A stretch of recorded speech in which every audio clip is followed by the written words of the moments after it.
Have you ever wondered how your favorite songs get made? I mean, sometimes the best new tracks aren't actually new at all. They're a remix. Well, today we're going to dive into the story of one of the absolute greatest musical remixes of all time, Latin jazz. Okay, so think about the songs on your playlist right now. Now, think about the kind of old school jazz your grandparents might listen to. You'd probably think they're from completely different planets, right? Well, they actually share a secret connection. Yup, it all comes down to one secret ingredient that showed up and completely remixed the entire world of music. So let's break down exactly how that happened. To understand any great remix, you gotta know the original tracks first. It just makes sense. So let's rewind and take a look at the origin story of Latin American music itself. So this music didn't just pop up out of thin air. Nope. It's really a blend of three huge cultural sounds coming together. You've got instruments from Europe. Then you add in traditional rhythms from the indigenous peoples of the Americas. And finally, you mix in these powerful, super complex drumming patterns from Africa. It's kind of like a massive musical collab that went on for hundreds of years, with each culture adding its own special flavor. So let's look at the original playlist of instruments that created this new sound. From Europe, you get stuff like the Spanish guitar. From the indigenous cultures, you get these awesome flutes. And from Africa, you get the absolute heartbeat of the music, percussion like bongos and congas. Every single one played a super important part. But here's the thing. This incredible mix of sounds didn't just stay in one place. The next big level up happened when two particular cities started sharing their music, basically creating a brand new mashup. And those two cities were Havana in Cuba and New Orleans, right here in the US. Now, they were both huge port cities, which meant ships were going back and forth between them all the time. And guess what was on those ships? Musicians, records, and tons of new musical ideas.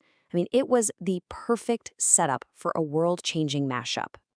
Now, to really get how this music works, you have to know about something called clave. Okay, the best way to think about it is like it's the master clock, or maybe the main server in a multiplayer video game. It's this one central rhythm that keeps every single musician perfectly locked in together, no matter how wild their own part gets. If you fall off the clave, you're out of sync with the whole band. It's like the secret code that holds the entire thing together. So as these amazing Cuban rhythms started traveling over to New Orleans, they became this special ingredient that gave early jazz a really unique flavor. In fact, one of the founding fathers of jazz, this absolute legend named Jelly Roll Morton, he famously said that for jazz to be authentic, to be the real deal, you've got to have that Spanish tinge. It was almost like a cheat code that unlocked a whole new level for the music. So what even was this tinge? Well, it was a specific rhythm from the Caribbean called the habanera. It has this syncopated, kind of offbeat pulse that, it just makes you want to move. This was the secret sauce that gave early jazz that signature feel that made people want to dance.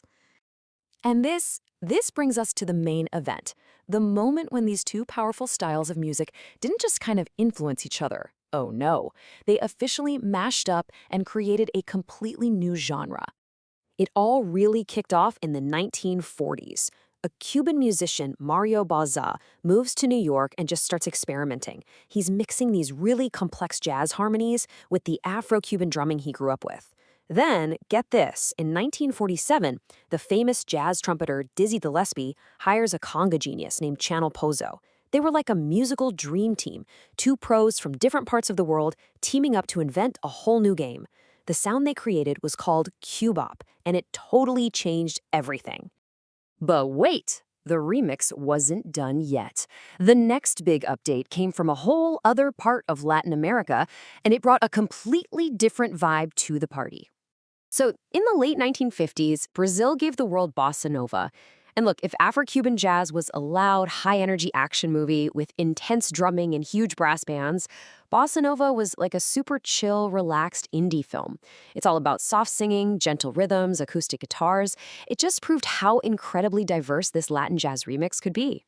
So what happened after all these amazing musical fusions? Well, the beat didn't just stay in a few cities. It went global, and honestly, its impact is still felt everywhere today. No, really, the influence of this remix is absolutely everywhere.